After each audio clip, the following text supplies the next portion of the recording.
একটা মোবাইল পাঠাইছে বেটা সিঙ্গাপুর থেকে মগি স্বামীর লাগে কথা কয় 1.5 মিনিট আর ওর নাঙের সাথে টিকটাক করে 1.5 ঘন্টা কি হারামি মহিলা বাপ পাপ বেঈমান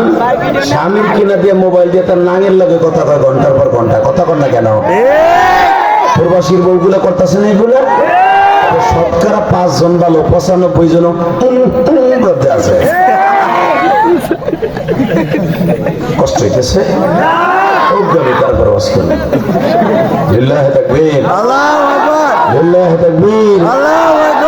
আল্লাহ যারা এখনো খারাই রয়েছে তো বাড়ি ঘর তুমি ছিল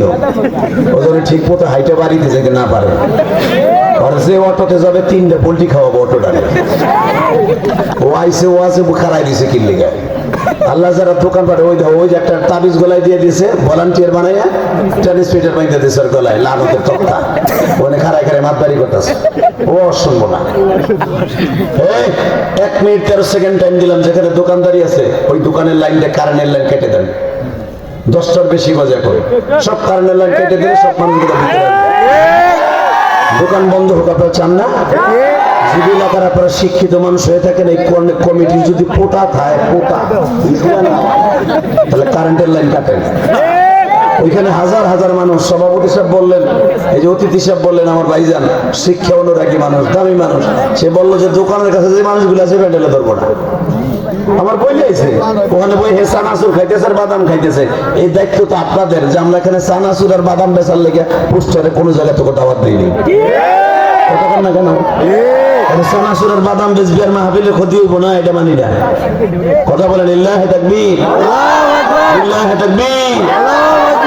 লাইনটা কাইটা দেন সব ঠিক হয়ে যাবে আইছে পারবো রিক্তা আল্লাহ কবুল করুক জোরে কানা আমিন এই যে তুই কই যাবি দিলা ভাই এই বড় কই যাচ্ছে রানঘাট পার উড়িস না তুই তোর লাগি আমি দোয়া করব আজকে আল্লাহ কবুল করুক জোরে কানা আমিন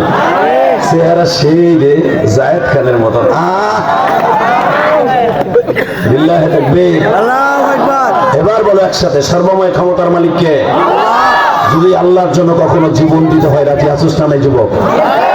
নেতার জন্য দুনিয়ার পচা নেতার জন্য জীবন দিয়ে কোনো লাভ নাই যদি জীবন দিতে হয় একজন নেতার জন্য জীবন দিব তার নাম হলো বিশ্বনবী কথা ঠিক না বেঠে আল্লাহর জন্য রাসূলের জন্য যদি কখনো জীবন দিতে হয় কে কে দিতে রাজি আছিস আল্লাহকে হাত তুলে